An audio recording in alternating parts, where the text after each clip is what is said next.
पिछले क्लास में हम लोगों ने पढ़ा था लैटरल शिफ्ट। तो लैटरल शिफ्ट में ये था कि जब ग्लास स्लैब के इस साइड का मीडियम और ये सबसे इस साइड का मीडियम अगर सेम हो तो दोनों रेस पैरेलल हो जाते थे, और दोनों के बीच में जो परपेंडिकुलर डिस्टेंस था इसका फॉर्मूला आया था T Y cos R sine of I minus R, है ना।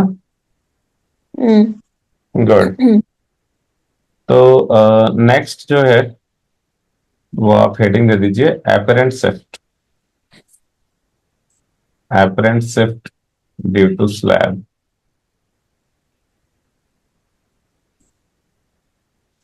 when object is seen normally through the slab.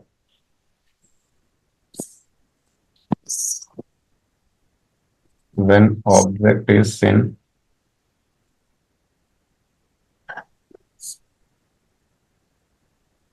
normally through the slab.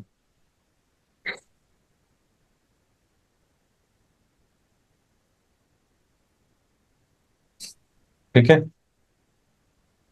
apparent shift due to slab when object is seen normally through the slab. Normally का मतलब perpendicularly. Normally का मतलब perpendicular. perpendicularly। हाँ, तो मान लीजिए एक ग्लास स्लैब है। तो मान लीजिए इसकी थिकनेस पी है। इसकी थिकनेस कितनी है? ठीक। इसकी थिकनेस मान लीजिए टी है, और ऑब्जेक्ट जो है वो इसके इस साइड में है। ग्लास स्लैब के लेफ्ट साइड में ऑब्जेक्ट है ओ। और अगर आप इस ऑब्जेक्ट को देखो इस साइड से, ठीक है, हम्म। ग्लास के दूसरे साइड से अगर हम इस ऑब्जेक्ट को देखें तो ये ऑब्जेक्ट जो है वो यहीं पे नहीं दिखेगा, कहीं और दिखेगा, मे भी शायद इधर दिखेगा। तो बेसिकली इतना से इसका शिफ्ट नजर आया, इसी को हम लोग बोलते हैं एपरेंट शिफ्ट। इसी को क्या बोलते हैं? Apparent shift. हाँ, तो ये एपरेंट शिफ्ट निकालेंगे कैसे? तो देखिए, अच्छा दूसरी बात ये ध्यान रखना है कि देखो, वो ऑब्जेक्ट ओ है, यहां से ऐसे परपेंडिकुलर ड्रॉ किया स्लैब पे,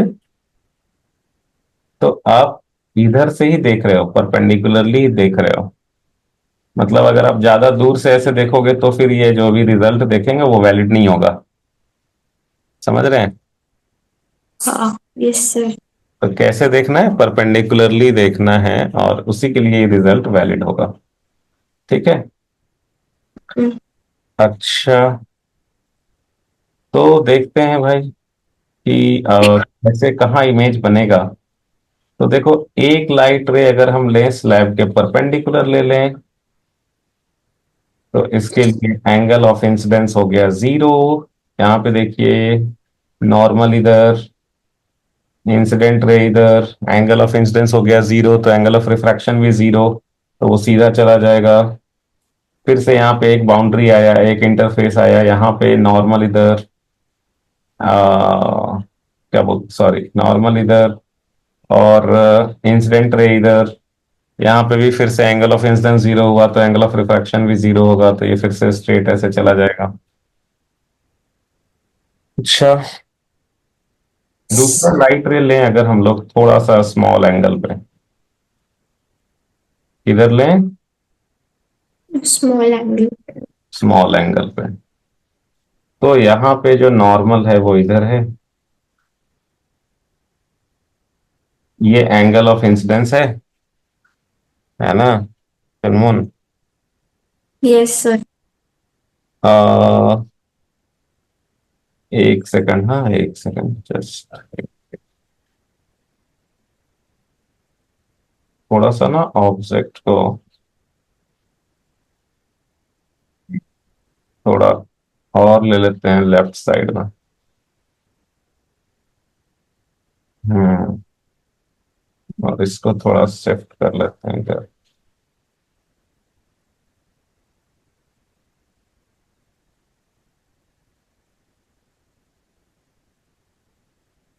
हम्म। ठीक है। सो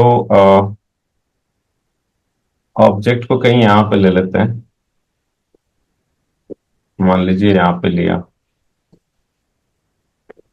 ठीक है। हम्म।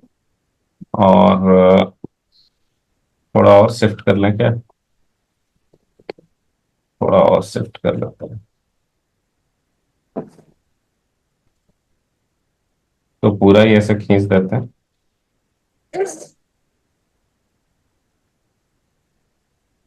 ऑब्जेक्ट ये वाला लाइन ऐसे खींच दिया। ऑब्जेक्ट मान लो यहाँ पे। ठीक है। इस लाइन पे अभी इधर वाले रे का काम नहीं है, ये ऐसे ही बनाया, मतलब ऑब्जेक्ट यहाँ पे है, यहाँ से लाइट रे निकल रहा है। ठीक है। हम्म। तो एक जो सीधा गया वो तो सीधा चला गया। ठीक है। एक जो है वो कुछ एंगल पे ले लेते हैं। मान लीजिए ये कुछ स्मॉल एंगल पे लिया। एंगल ऑफ इंसिडेंस यहाँ पे हो गया small. Angle of incidence small ले रहे हैं, ये हो गया एंगल ऑफ इंसिडेंस। हम्म। ये आ, ऐसे दिखाना जरूरी नहीं है आई। अच्छा, तो ये आई है। आई जो है वो बहुत छोटा है, i tends to zero. Angle of incidence tends to zero. तो यहाँ पे होगा चुनमुन रिफ्रैक्शन। लाइट रे जा रहा है किधर? लाइट रे जा रहा है। डेंसर नहीं, रेयर डेंसर। लाइट रे जा रहा है from rarer medium to denser medium. तो ये किधर बेंड करेगा? Towards the normal. ये बेंड कर जाएगा टुवर्ड्स द नॉर्मल। अगर लाइट रे नहीं होता तो ये रे सीधा ऐसे चला जाता। हम्म। लाइट रे नहीं होता तो ये रे सीधा ऐसे चला जाता। सॉरी, मतलब स्लैब नहीं होता तो क्या लाइट रे नहीं होता मतलब क्या? अगर स्लैब नहीं होता तो ये लाइट रे सीधा ऐसे चला जाता। लेकिन अभी ये कितना बेंड करेगा? Towards the normal. तो टुवर्ड्स द नॉर्मल बेंड किया तो ये मान लीजिए आपकी ऐसे बेंड कर गया ऐसे। यार ये तो हॉरिजॉन्टल ले रहा है। हाँ। ओ, हे प्रभु, एक सेकंड।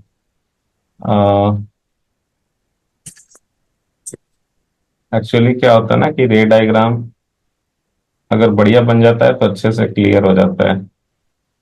तो थोड़ा सा ऐसे ले लेते हैं, हालांकि ये एंगल ज्यादा हो गया बट ये ऐसे ले लेते हैं। अभी इसको क्या करते हैं, it bends towards the normal. Towards the normal bend करेगा तो कुछ ऐसा हो जाएगा ना, चलो ऐसा ऐसा हो। हम्म। ठीक है। हाँ बहुत बढ़िया, ठीक है, अभी हो गया। अगर नहीं होता ये स्लैब नहीं होता तो ये सीधा ऐसे चला जाता। सीधा ऐसे चला जाता। अच्छा। अभी स्लैब है तो क्या है? स्लैब है तो ये ऐसे बेंड कर गया, it bends towards the normal, right. Yes sir. बहुत बढ़िया। कलर चेंज नहीं हुआ है, मैंने ये दिखने के लिए यहाँ पे कलर चेंज नहीं, कलर चेंज करा है। बट कलर चेंज नहीं होता है, राइट, ये तो आप तो जानते ही हो। हम्म। फ्रीक्वेंसी चेंज नहीं होता है and colour is a property of frequency, तो कलर चेंज नहीं होता है। तो लाइट रे ऐसे गया। अब देखो, अगर कोई ऑब्जर्वर यहाँ पे होता, ग्लास के अंदर होता अगर यहाँ पे, या मान लो वाटर है यहाँ पे, वाटर होता, वाटर के अंदर होता। तो अगर मान लो कि ये वाटर ही है फिलहाल, just for the time being मान लेते हैं, और कोई ऑब्जर्वर अगर यहाँ पे होता तो उसे पता है इमेज कहाँ पे दिखता? उसकी आंखों में तो ये दो लाइट रे आ रहे थे। अभी मैंने तो इसको थोड़ा बड़ा करके बनाया ना। बेसिकली ये एंगल ऑफ इंसिडेंस जो है वो छोटा होना चाहिए और ऐसे पास में होना चाहिए था, लेकिन उसमें मेरा रे डायग्राम ठीक से नहीं बन रहा था तो मैंने ये थोड़ा दूर करके ले लिया। अदरवाइज मुझे क्या करना चाहिए था, ऐसे और पास में लेना चाहिए था। बिकॉज हम लोग उस कंडीशन के लिए पढ़ रहे हैं जब ये एंगल ऑफ इंसिडेंस बहुत छोटा हो। तो बेसिकली हम लोग यहाँ के लिए देख रहे हैं, ठीक है। तो चलो मैंने इसी को थोड़ा सा ज्यादा करके बना दिया है। तो अगर कोई ऑब्जर्वर अगर यहाँ पे होता तो उसे पता है ये ऑब्जेक्ट कहाँ पे दिखता? उसकी आंखों में जो रिफ्रैक्टेड रेस पहुंचते वो ये दोनों रेस पहुंच रहे थे। तो ये दोनों को अगर हम पीछे एक्सटेंड करें तो ये कहीं यहां से आता हुआ दिखता। तो उसको ये इमेज अगर यहाँ पे ऑब्जर्वर रहेगा तो उसको इमेज I1 पे दिखेगा। ठीक है चुनमुन, Yes, sir. कहाँ दिखेगा? I1. I1 पे। हाँ बहुत बढ़िया, ये मैं दिखा देता हूँ ऐसे।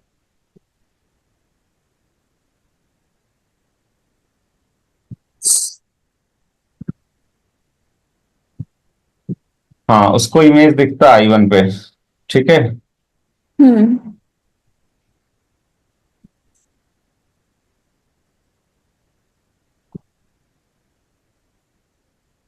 तो चलिए बहुत बढ़िया, तो उसको इमेज I1 पे दिखता, यहाँ पे दिखता I1 पे। ठीक है, लेकिन Yes, sir. ऑब्जर्वर तो यहाँ पे है नहीं। ऑब्जर्वर जो है वो तो इस साइड में है। तो इस साइड में लाइट रे ऑब्जर्वर की आंखों में पहुंचने से पहले एक बार फिर से रिफ्रैक्शन होगा उसका, एक बार फिर से बेंडिंग होगा, क्योंकि मीडियम फिर से चेंज हो रहा है।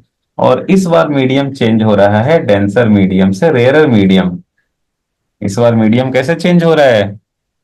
Tensor to rarer. Denser to rarer. तो इस बार लाइट रे किधर बेंड करेगा? Away from the normal.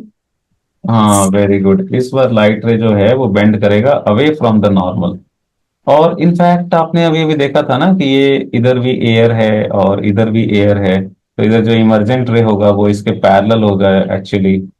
ये एक्चुअल में जो रे था वो ऐसे आ रहा था ना, तो इधर जो Hmm. इमर्जेंट रे है इसी के पैरेलल हो जाएगा। लेटरल शिफ्ट आपने निकाला भी था, परपेंडिकुलर डिस्टेंस, है ना। सो इधर जो लाइट रे निकलेगा वो क्या हो जाएगा? वो इसके पैरेलल हो जाएगा।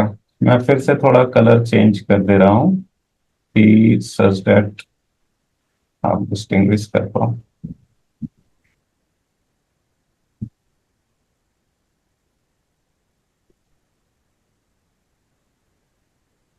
हाँ ये देखो, यहां से जो लाइट रे ऐसे निकला तो क्या हो गया? एक्चुअल वाला जो रे अगर स्लैब नहीं होता तो सीधा ऐसे जाता, अभी जो इमर्जेंट रे है वो इसके पैरेलल हो गया, है ना। Yes, sir. ये लैटरल शिफ्ट हो जाएगा उन दोनों के बीच का परपेंडिकुलर डिस्टेंस जो भी आपने निकाला। अच्छा ऑब्जर्वर हमारा यहाँ पे, ऑब्जर्वर जो है भाई वो यहाँ पे है।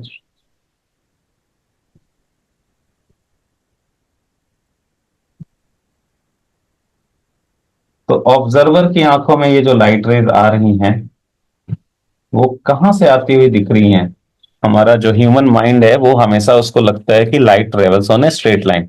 तो उसकी आंखों में ये जो रेज आ रहे हैं वो ह्यूमन माइंड जो है वो परसीव करेगा कि ये लाइट रे कहीं यहां से आ रहा होगा, लेट अस से I2। तो ये ह्यूमन माइंड को लगेगा कि जो इमेज जो ऑब्जेक्ट है उसको लगेगा I2 पे रखा हुआ है। कहां पे लगेगा? I2. हाँ ये बात आई समझ में? Hmm. बोलिए चुनमुन, समझ में आया? Yes, sir. अच्छा, तो समझ में आया, इसको डॉट डॉट कर लेते हैं।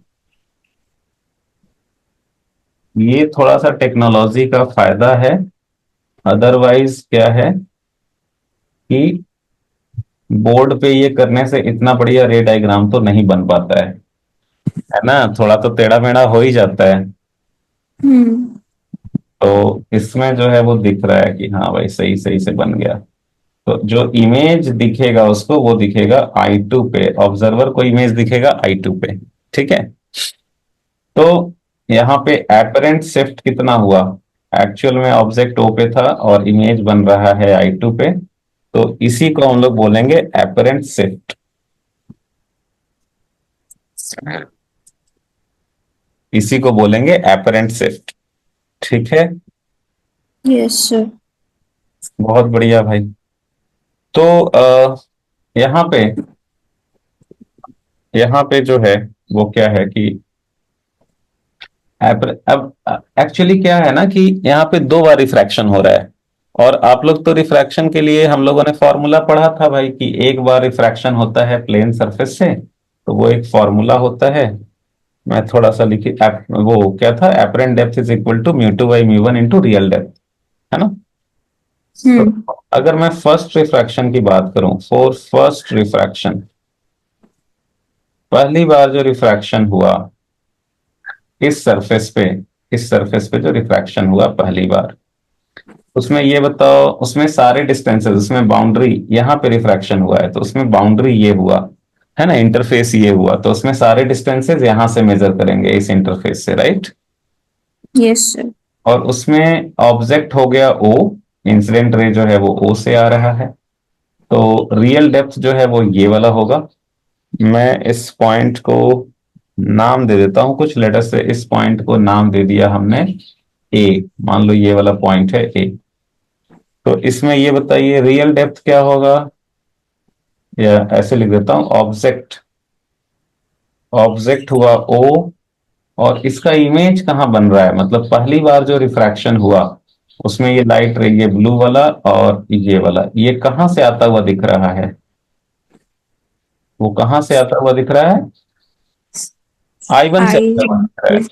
हाँ, तो पहला सरफेस के लिए ऑब्जेक्ट हुआ ओ, और इमेज कहाँ बन रहा है, I1।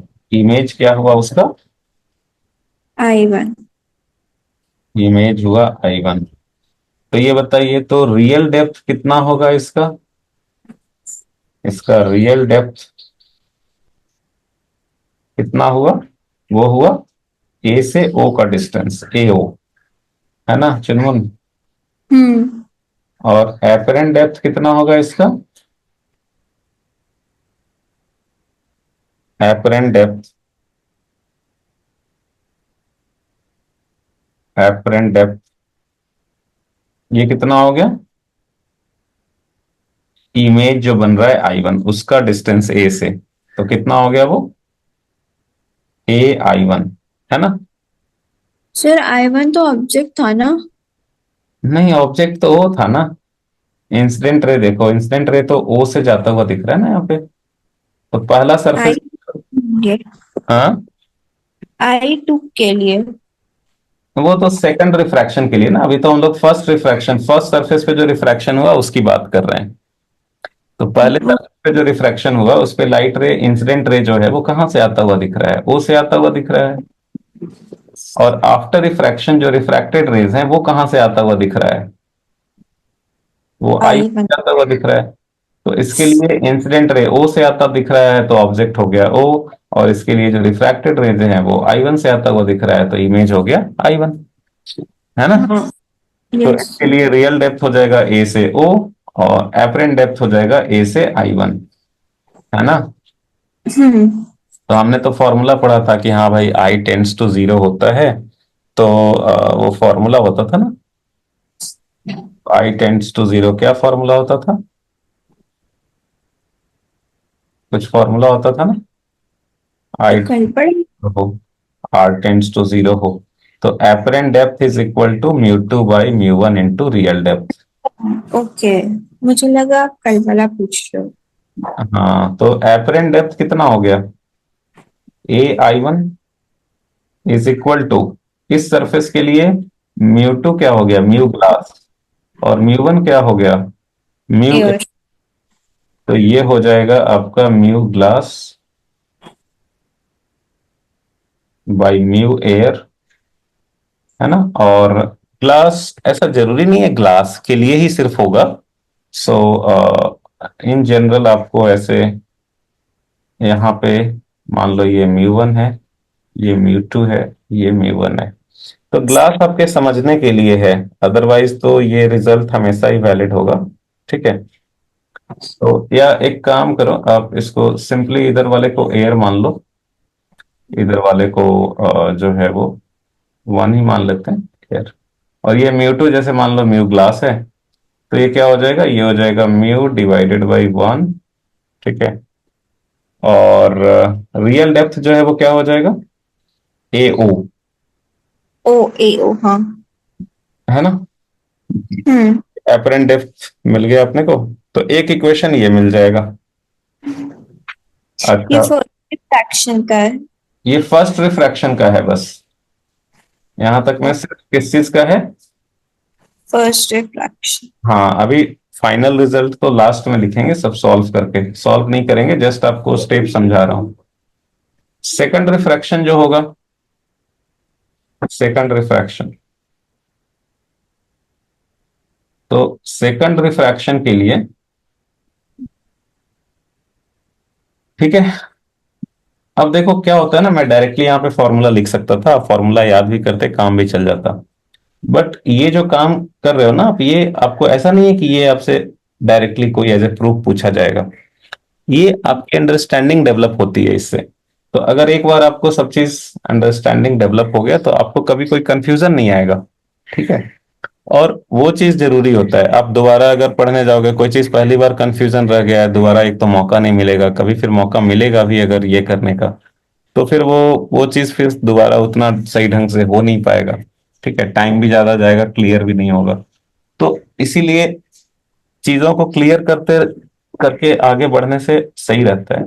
तो इसीलिए मैं ये थोड़ा सा बता रहा हूँ। सेकंड रिफ्रैक्शन की अगर बात करें, तो देखो सेकंड सरफेस पे जो रिफ्रैक्शन हुआ, इसमें जो इंसिडेंट रेज हैं वो ये हैं। ये इंसिडेंट रेज कहां से आते हुए दिख रहे हैं? I1, तो सेकंड रिफ्रैक्शन के लिए ऑब्जेक्ट क्या हो गया? I1, I1 हो गया। और यहाँ पे जो रिफ्रैक्शन हुआ, तो रिफ्रैक्टेड रेज जो है वो कहां से आते हुए दिख रहे हैं? I2, I2। तो इसका इमेज हम लोग क्या बोलेंगे, कहां पे बन रहा है? I2 पे। तो सेकंड रिफ्रैक्शन के लिए ऑब्जेक्ट जो है ये हो गया I1, और इमेज जो है, इमेज बन रहा है कहां पे? I2 पे, ठीक है। हम्म, इमेज कहां पे बन रहा है? I2 पे बन रहा है। अच्छा, रियल डेप्थ जो होगा, इसमें सारे डिस्टेंसेस कहां से मेजर करेंगे सेकंड रिफ्रैक्शन के लिए? ये बाउंड्री है, उसके लिए यहां से मेजर करेंगे, है ना। So yes, this point is B, मान लो ये पॉइंट है बी, तो इसमें सारे डिस्टेंसेस बी से मेजर्ड होंगे। तो इसमें रियल डेप्थ क्या हो जाएगा? बी से I1 का डिस्टेंस, और एपरेंट डेप्थ क्या हो जाएगा? B से I2, एपरेंट डेप्थ हो जाएगा बी से I2 का, एपरेंट डेप्थ हो जाएगा बी से I2 का डिस्टेंस। और इसके लिए भी देखो, चूंकि स्टार्टिंग में एंगल ऑफ इंसिडेंस जीरो था, तो एंगल ऑफ रिफ्रैक्शन भी जीरो आया था। तो एंगल ऑफ रिफ्रैक्शन यहाँ पे टेंस टू जीरो है, तो ये वाला एंगल जो है ये भी तो उतना ही होगा। तो हम्म, सरफेस, ये दोनों एंगल सेम होगा ना, ऐसे अल्टरनेट इंटीरियर एंगल्स या क्या बोलते हैं। तो yes sir, R tends to zero है, तो ये वाला भी टेंस टू जीरो ही होगा। और नेक्स्ट वाले के लिए यही एंगल ऑफ इंसिडेंस हो गया है। सो यहाँ पे भी एंगल ऑफ इंसिडेंस हम लोग जीरो ही मान रहे हैं। सो यहाँ पे भी एंगल ऑफ इंसिडेंस जीरो मान रहे हैं, तो यहाँ पे भी एंगल ऑफ रिफ्रैक्शन जीरो होगा। तो इसके लिए भी हम लोग यही फॉर्मूला लगा देंगे, apparent depth is equal to mu two by mu one. अभी इसके लिए म्यू वन कौन है, म्यू टू कौन है? इसके लिए इंसिडेंट, देखो मैंने बताया था कि इंसिडेंट रेज जिस मीडियम में प्रेजेंट होते हैं, ये सरफेस पे रिफ्रैक्शन हुआ, इसके लिए इंसिडेंट रेज ये हैं। और इंसिडेंट रेज जिस मीडियम में प्रेजेंट होते हैं वही म्यू वन होता है। तो इसके लिए ये म्यू वन हो गया एक्चुअली। तो मैं एक काम करता हूं, मैं ये ना म्यू टू को म्यू ग्लास लिख देता हूं, जस्ट आपके समझने के लिए। तो और इधर वाला जो है वो म्यू एयर लिख देता हूं, ठीक है। मतलब ये हम्म, रिजल्ट सिर्फ ग्लास के लिए और एयर के लिए वैलिड नहीं है, जस्ट आपके समझने के लिए, कंफ्यूजन ना हो इसके लिए। तो ये सेकंड सरफेस के लिए जो इंसिडेंट रेज प्रेजेंट है वो किस मीडियम में प्रेजेंट है?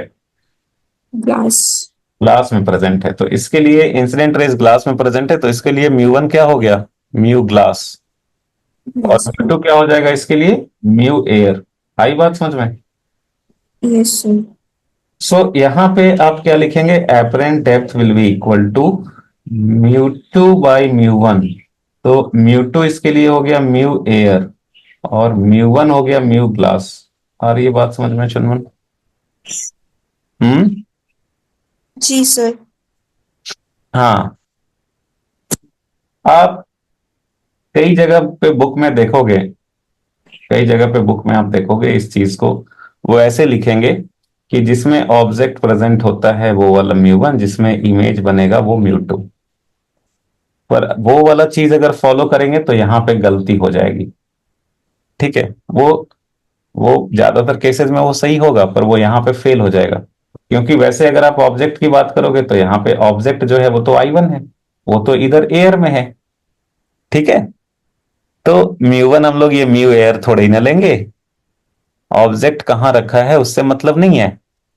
इंसिडेंट रेज, इस सरफेस पे रिफ्रैक्शन हो रहा है, तो इसके जो इंसिडेंट रेज वो जिस मीडियम में प्रेजेंट हैं उसको हम लोग म्यू वन बोलते हैं फॉर्मूला में।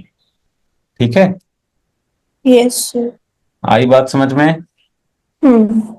तो इसीलिए मैंने जब लिखवाया था वहां पे तो इसी तरीके से लिखवाया था। अच्छा, तो देखिए एपरेंट डेप्थ यहाँ पे हो जाएगा mu air by mu glass, mu two by mu one के हो जाएगा mu air by mu glass into real depth हो जाएगा फिर। ठीक है, क्लियर है? जी सर। मैं अभी वो सिर्फ ग्लास की बात तो नहीं हो रही है, तो मैं म्यू एयर को लिख देता हूँ वन और इधर लिख देता हूँ म्यू।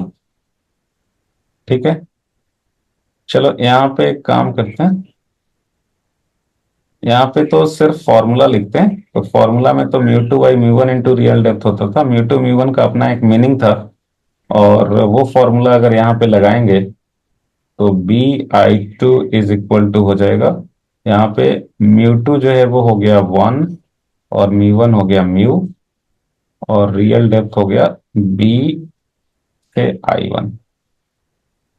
ठीक है, देखो म्यू टू को मैंने क्या कर दिया, वन कर दिया, उधर एयर के साइड में निकला ना, तो इधर क्या कर दिया, वन कर दिया। और म्यू वन को क्या कर दिया हमने, म्यू वन को कर दिया यहाँ पे म्यू। ठीक है, यस सर। समझ में आया ये? हाँ। बहुत बढ़िया। तो ये हो गया सेकंड, जो है ये हो गया आपका सेकंड इक्वेशन। और तो इसको जो है अ, हम लोग अगर सॉल्व करेंगे, तो वो सॉल्व नहीं कर रहा हूं, अगर हम लोग इसको सॉल्व करें तो solving first and second we gate,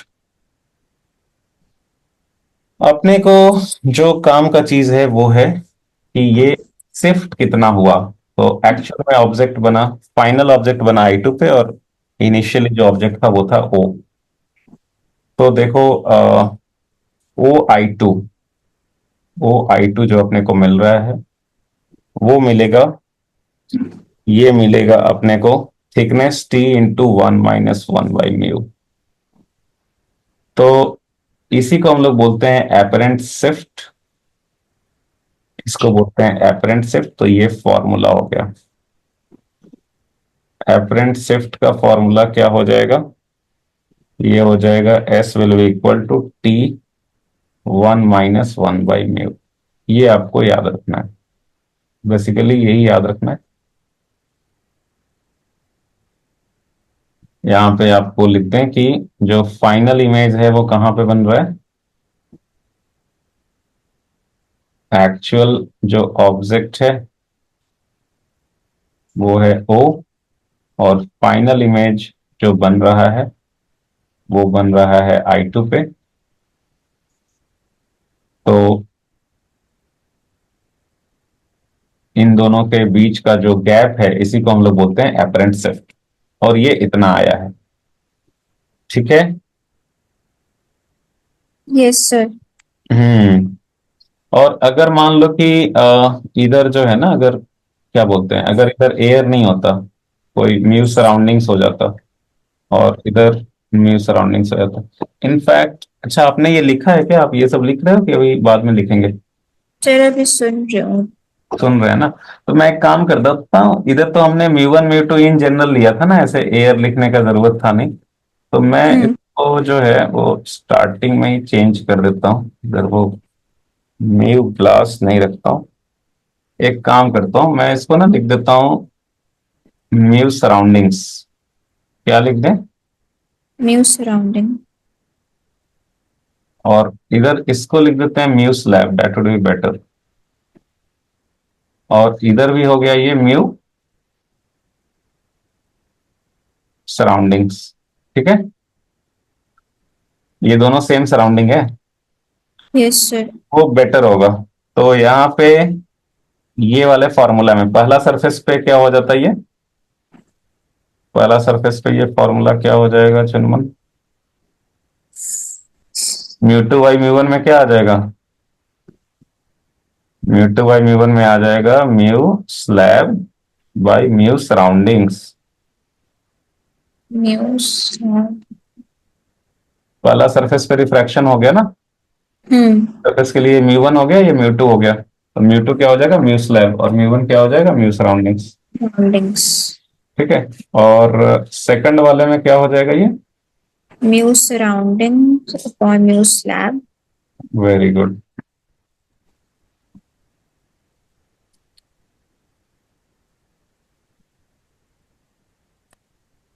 mu surroundings by mu slab.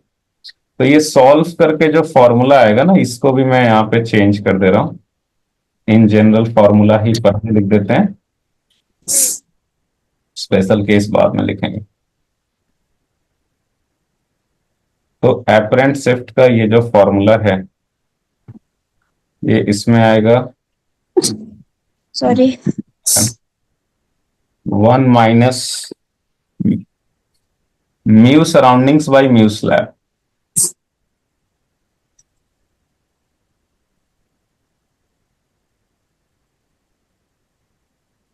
ठीक है।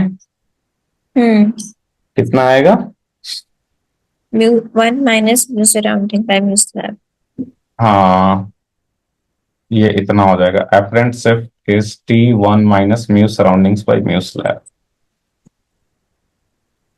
तो ये जो है आपको याद रखना है। और इसी का मैं स्पेशल केस ले लेता हूं, जैसे एग्जाम्पल करके लिख देता हूं। एग्जाम्पल, एग्जाम्पल अगर मैं इधर ग्लास स्लैब ले लूं, क्या ले लें? Glass glass. हाँ, इसका रिफ्रैक्टिव इंडेक्स अगर म्यूजी बोलते हैं, और इधर अगर एयर मान लें, इसका रिफ्रैक्टिव इंडेक्स म्यू एयर, इधर भी एयर, इधर भी रिफ्रैक्टिव इंडेक्स म्यू एयर। तो यहां पे अच्छा, इसका थिकनेस टी, तो इसके लिए ये फॉर्मूला क्या बन जाएगा? इसके लिए फॉर्मूला बन जाएगा S is equal to T1 - mu air by mu glass.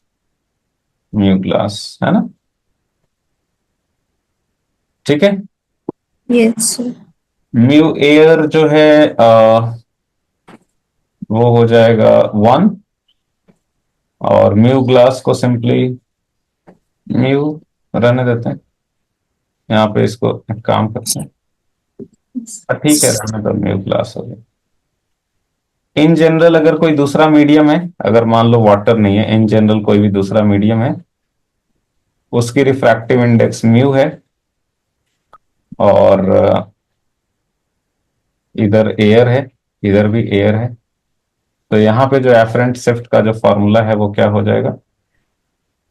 T1 one minus. Mu surrounding 1 हो गया बाई म्यू स्लैब 1 हो गया। ठीक है। यस। आई बात समझ में? हम्म। तो याद रखना होगा, तो एक ये वाला फॉर्मूला और एक ये वाला फॉर्मूला याद रखिएगा। ये दोनों साइड में एयर रहेगा तो ये हो जाएगा, और इन जनरल ये हो जाएगा। तो सेम ही है, मतलब एयर हो गया है तो म्यू सराउंडिंग्स की जगह 1 आ गया है ना? Yes sir. अब इसमें हम लोग कुछ ये फॉर्मूला लगाते वक्त कुछ इंपॉर्टेंट चीजों का ध्यान देना है, तो ये हम लोग लिखेंगे इंपॉर्टेंट पॉइंट्स में। सो रेज शुड बी पैरेक्सियल।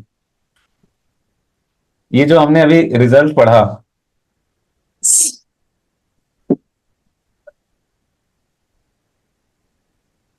ये सिर्फ तभी वैलिड होगा जब रेज पैरेक्सियल है। पैरेक्सियल कब बोलते थे हम लोग? When I tends to zero. R tends to 0। I tends to 0, R tends to 0 तब होगा जब आप इसको परपेंडिकुलरली देखोगे, मतलब थोड़ा बहुत ऊपर नीचे चलेगा, बट ऐसा बहुत ज्यादा नहीं होना चाहिए कि ऑब्जेक्ट यहाँ रखा है और आप इधर से देख रहे हो, तो फिर ये रिजल्ट वैलिड नहीं होगा। आ रही है बात समझ में? तो हाँ। ऑब्जेक्ट जिस लाइन पे रखा है, ऑलमोस्ट उसी के आसपास, थोड़ा बहुत ऊपर नीचे चलेगा, तो उसी के लिए रिजल्ट वैलिड होगा।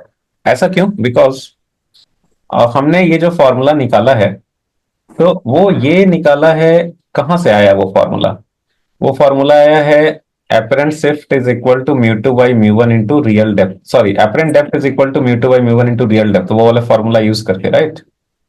हम्म। और ये फॉर्मूला आप याद करो, ये फॉर्मूला कहां से आया था, ये फॉर्मूला आया था जब आप नॉर्मली देखते थे, ऊपर से देखते थे i tends to zero, i r tends to zero होता था, तो आप साइन आई को tan आई लिख देते थे और साइन आर को tan आर लिख देते थे, वहीं से ये रिजल्ट आया था, है ना। Apparent depth is equal to mu two by mu one into real depth वाला फॉर्मूला कहां से आया था, उसका डेरिवेशन भूल गया। क्या? Apparent depth is equal to mu two by mu one by real, mu two by mu one into real depth वाला फॉर्मूला का डेरिवेशन भूल गए। सर वो उससे आया था ना, जो mu mu one sine I करके था। ये था ना, यहाँ से ऊपर से देखते थे। स्नेल्स लॉ वाला। हम्म। तो उसमें आई टेंड्स टू जीरो होता था, आर टेंड्स टू जीरो होता था, तो साइन आई को tan आई लिख देते थे, हाँ। साइन आर को tan आर लिख देते थे। वहीं से ये फॉर्मूला तो आया था, apparent depth is mu two by mu one into real depth. Hmm.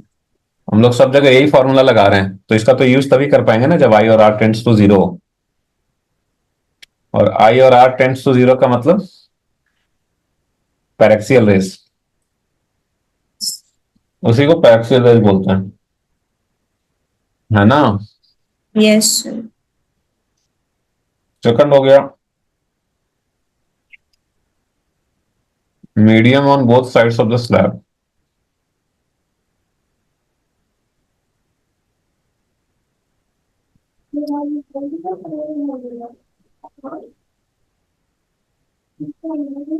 Should be same.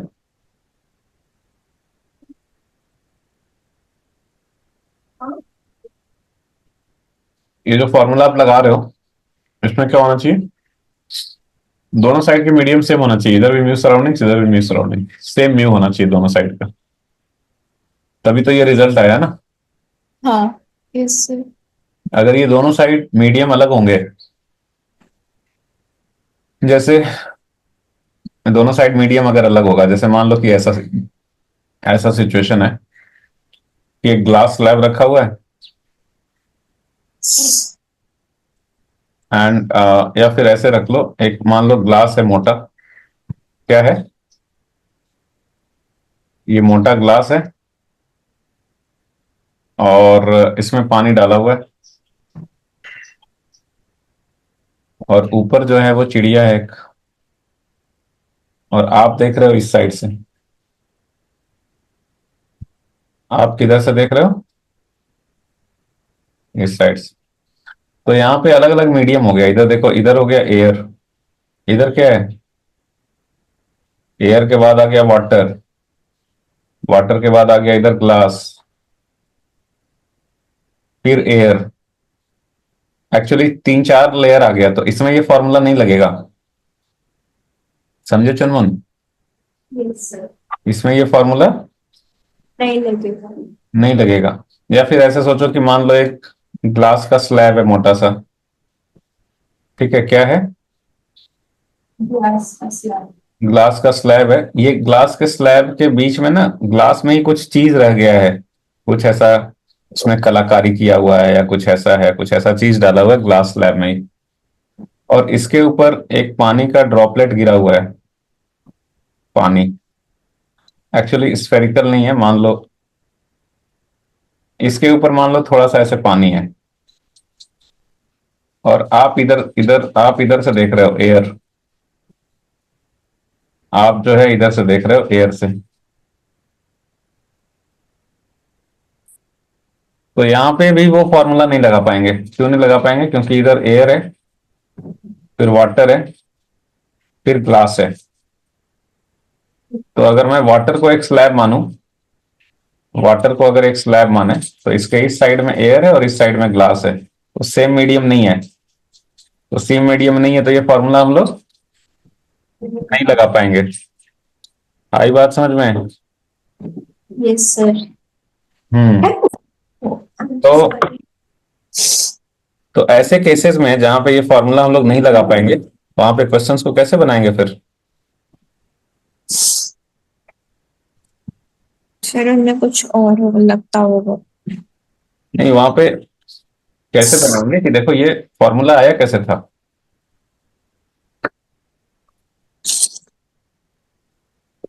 ये फॉर्मूला लगा के आया था ना, 2 बार ये फॉर्मूला लगाए थे तो वहीं से आया था। हाँ। तो ऐसे केसेस में क्या होगा कि जब जब रिफ्रैक्शन होगा तब तब हम लोग ये वाला फॉर्मूला लगाएंगे, apparent depth is mu two by mu one into real depth, और ऐसे आगे बढ़ते जाएंगे। तो सेम फॉर्मूला ऐसे लगाना पड़ेगा बार बार। आई बात समझ में? Yes sir. डायरेक्ट ये वाला फॉर्मूला नहीं लगा पाएंगे, है ना? हम्म। ओके। तीसरा है shift is independent.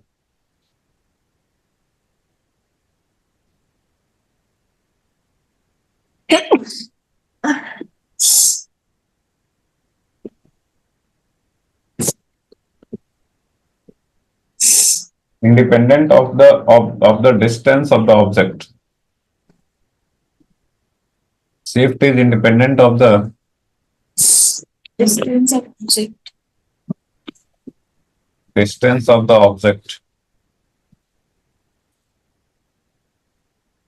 Distance of the object from the slab.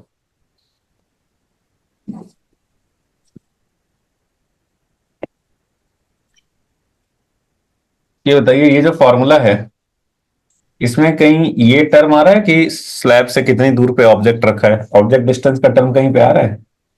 नहीं सर। नहीं आ रहा है। थिकनेस ऑफ द स्लैब है, म्यू सराउंडिंग्स है, म्यू स्लैब है। ऑब्जेक्ट कितने डिस्टेंस पे रखा हुआ है उसका तो टर्म नहीं आ रहा है, राइट? नहीं। हम्म। तो ये हो गया। ओके। नेक्स्ट है कि इफ शिफ्ट इज पॉजिटिव, अगर आपका आंसर पॉजिटिव है, इफ शिफ्ट इज पॉजिटिव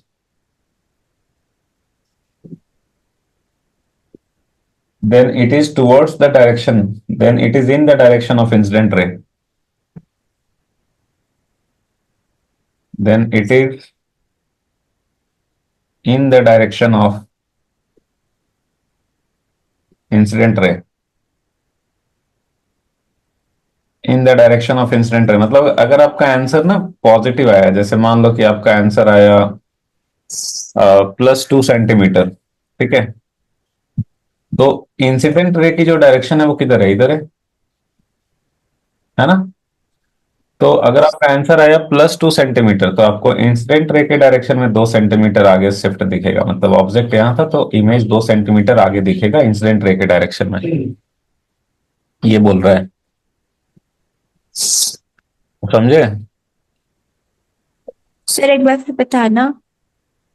अगर आपने फॉर्मूला में डाला वैल्यूज, फॉर्मूला था T = 1 - mu surroundings by mu slab, hmm. में वैल्यूज बैठा है, और अगर आपका आंसर आ गया प्लस, पॉजिटिव में आ गया, मान लो आ गया +2 सेंटीमीटर,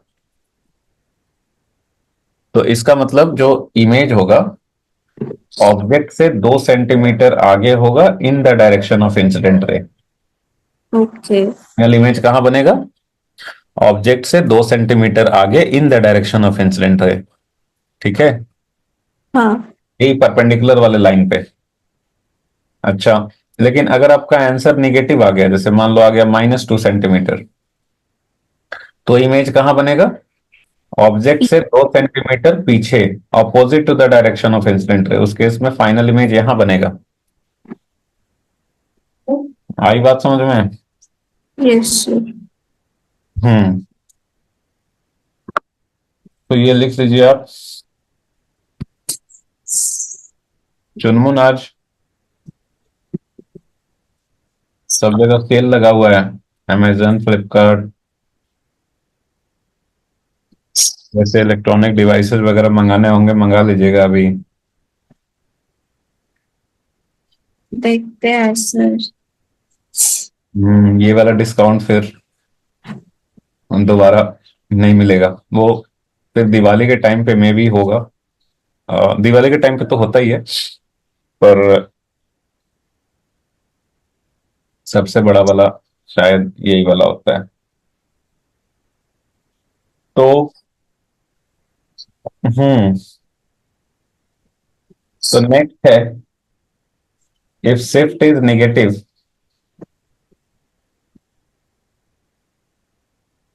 मैंने तो सुबह सुबह एक मोबाइल ऑर्डर कर दिया आप इससे पहले। iPhone 16। नहीं नहीं, अपने लिए नहीं। आईफोन 16 नहीं। उतना नहीं, और अपने लिए नहीं, घर के लिए किया, एक सस्ता मोबाइल ही किया। पर अच्छा ये मिल गया उसमें।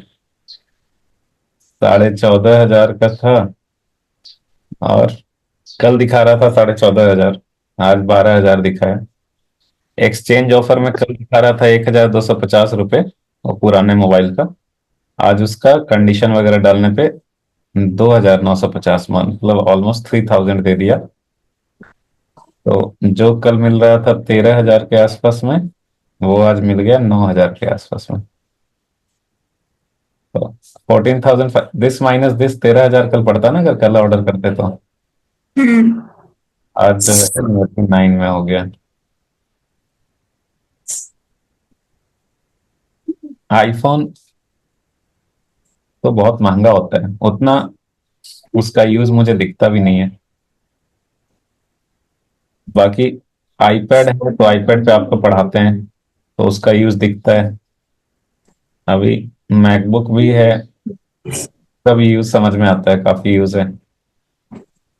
बट ठीक है, आईफोन के बिना काम हो जाता है नॉर्मल ये से। तो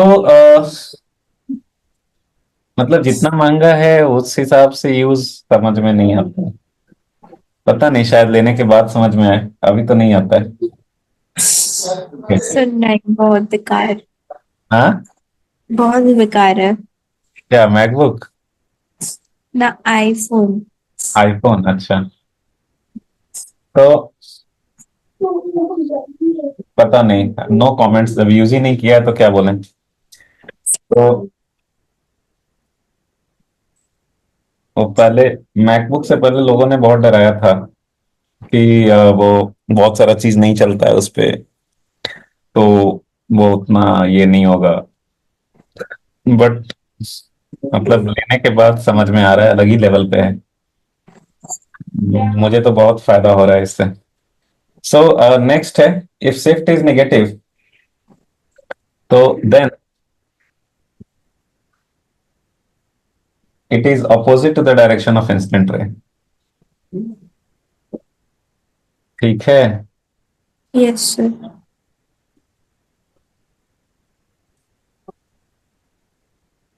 आप जैसे भी बोल रहे हो ना आईफोन और ये वो, उस तरीके से मेरा बेटा देखते रहता है।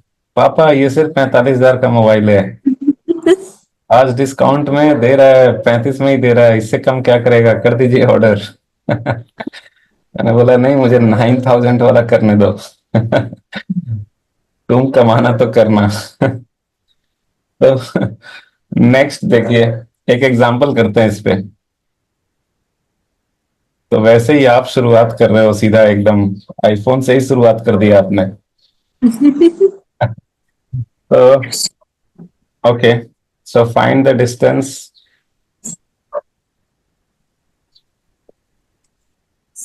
Find the distance of final image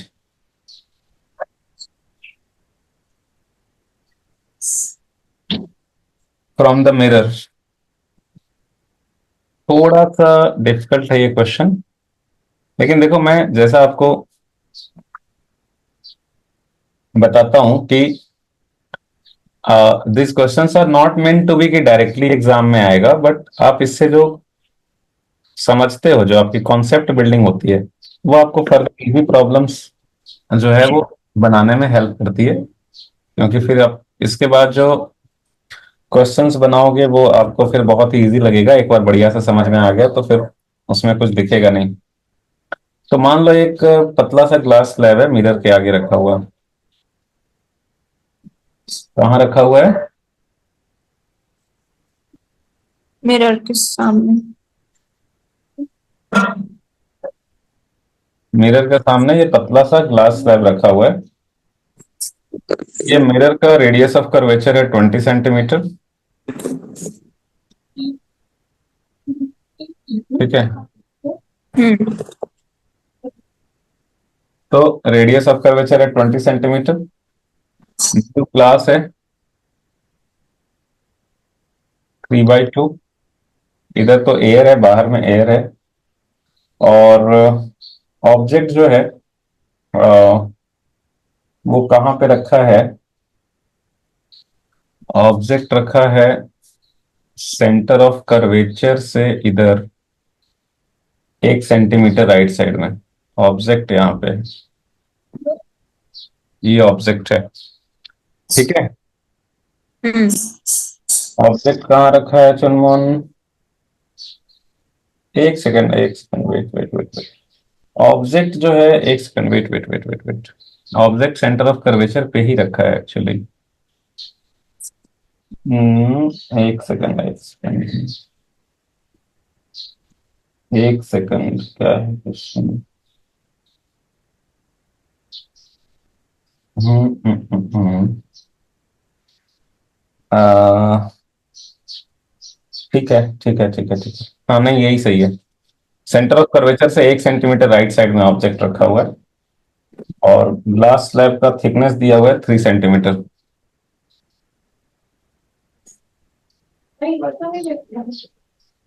तो आपको बताना है कि फाइनल इमेज कहाँ बनेगा, मिरर से कितने दूर पे?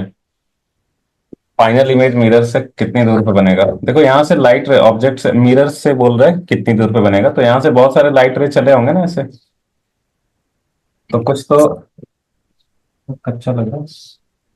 इधर पर शादी हो रहा है। तो देखिए,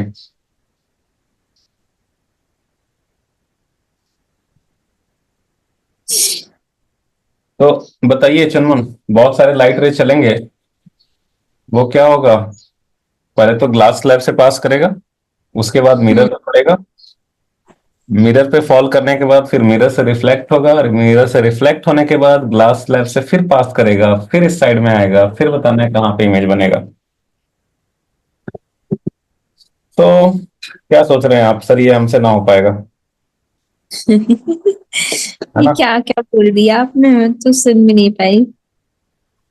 मैंने ये बोला, लाइट रे इधर से जाएगा, ग्लास स्लैब पे पड़ेगा, ग्लास स्लैब से पास करने के बाद फिर मिरर पे पड़ेगा,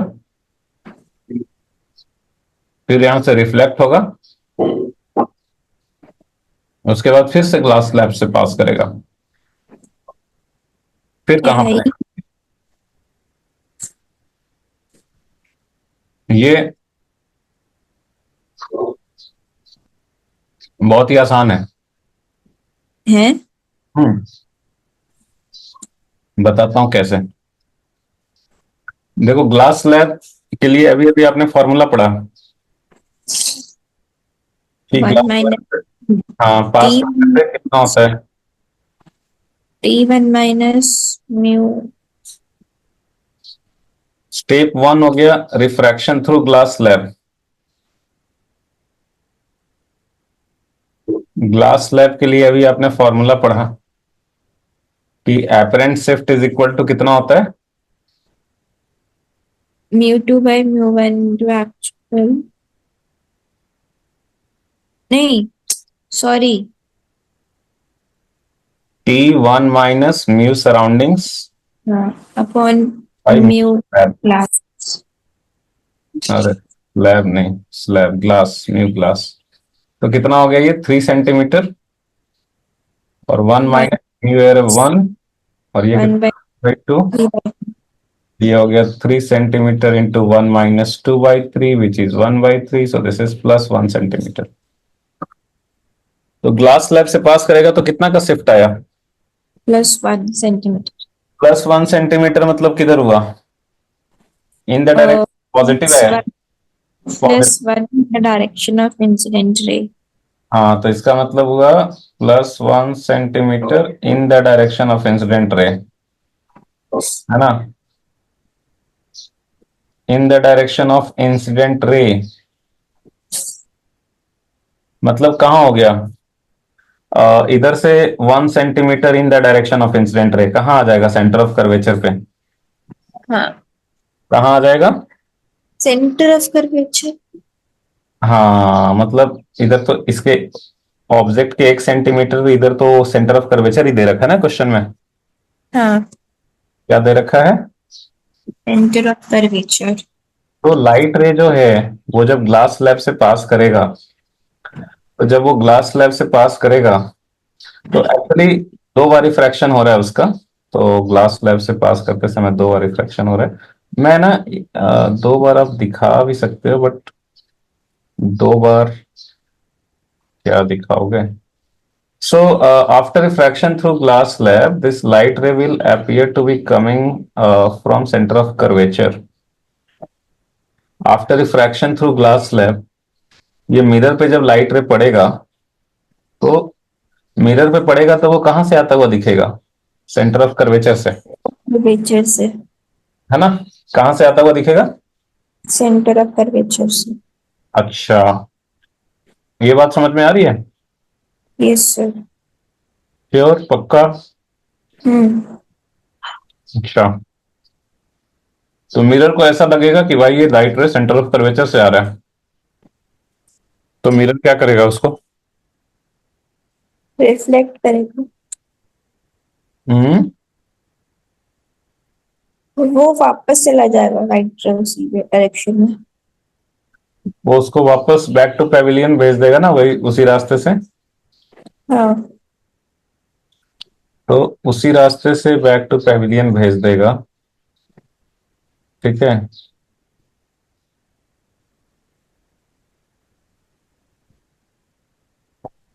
एक्चुअली मिरर थोड़ा मैं बड़ा बनाना पड़ेगा, ऐसे थोड़ा गड़बड़ हो गया।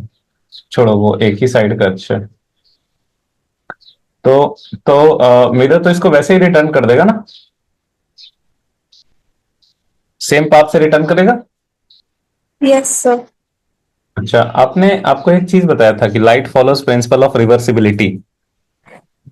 लाइट फॉलोज, रास्ते से आता है उसी रास्ते वापस चला जाता अगर एरो का डायरेक्शन वैसे ही रिवर्स हो जाए तो बिल्कुल एग्जैक्टली सेम ही पाथ फॉलो करेगा। तो वो एग्जैक्टली सेम ही पाथ फॉलो करेगा जिधर से आया था, और सेम ही पाथ फॉलो करके वापस ओ पे ही चला जाएगा। तो जहां पे ऑब्जेक्ट था फाइनल इमेज वहीं बनेगा। नहीं आया समझ में? है। आ गया सर। आसान था कि डिफिकल्ट था? आसान ही था, मतलब समझ में आ गया तो आसान है। हम्म। सो ठीक है। हम्म। तो क्या लिखेंगे यहाँ पे? हम्म, यहाँ पे सेकंड स्टेप लिखेंगे ऐसा, स्टेप 2।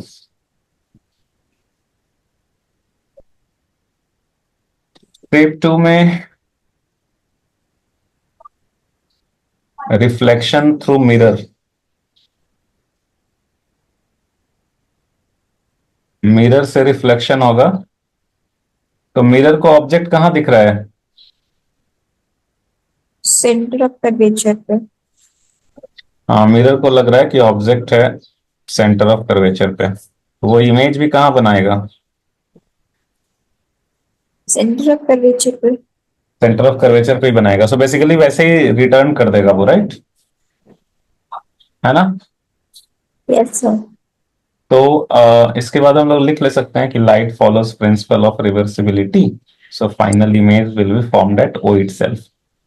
मिरर इमेज वापस सी पे ही बनाएगा, लेकिन वापस आते समय क्या होगा, लाइट रे फिर से ग्लास स्लैब से पास करेगा। तो फिर से ग्लास स्लैब से पास करेगा, तो वापस वही रास्ते से आ रहा है, तो वापस एग्जैक्टली वो वही रिवर्स वाला रास्ता फॉलो करेगा। तो after passing through glass slab फिर से वो इमेज कहाँ बन जाएगा? ओ पे। तो मिरर ने इमेज कहाँ बनाया? सेंटर ऑफ कर्वेचर पे। इसके बाद लिख लेते हैं light follows principle of reversibility.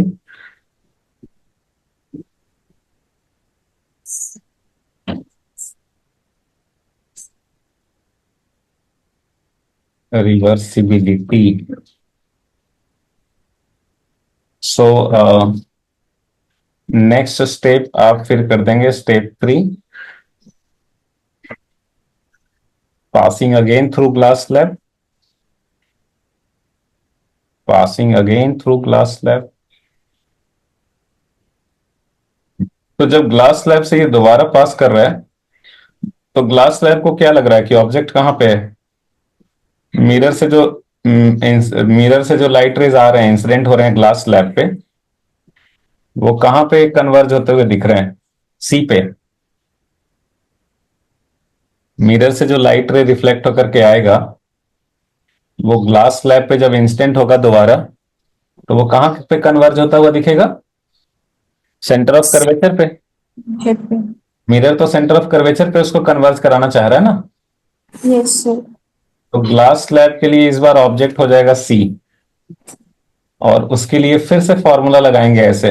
हालांकि वो लगाने की जरूरत नहीं है, आपको लगा के दिखा रहा हूं। फिर से शिफ्ट का फॉर्मूला लगाएंगे, T is 1 - mu surroundings by mu slab. तो ये वाली वैल्यू फिर से +1 सेंटीमीटर आ जाएगा। सेम ही है सब कुछ। तो +1 सेंटीमीटर का मतलब ग्लास स्लैब के लिए ऑब्जेक्ट कौन था? Centre of curvature. तो उससे 1 सेंटीमीटर आगे किस डायरेक्शन में? इंसिडेंट रे के डायरेक्शन में। इस बार ग्लास स्लैब पे लाइट रे किधर इंसिडेंट हो रहा है? इधर। इंसिडेंट रे का डायरेक्शन इधर है, तो सेंटर ऑफ कर्वेचर से 1 सेंटीमीटर आगे। तो इस बार इमेज जो है वो ग्लास स्लैब कहां बनाएगा? यहीं पे, आई पे, जहां ऑब्जेक्ट था। आई बात समझ में? Yes sir. So image will be formed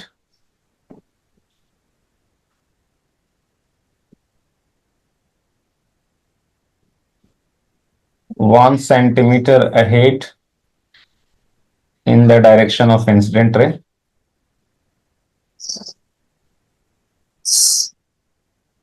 और इंसिडेंट रे इस बार इधर है। तो देयरफॉर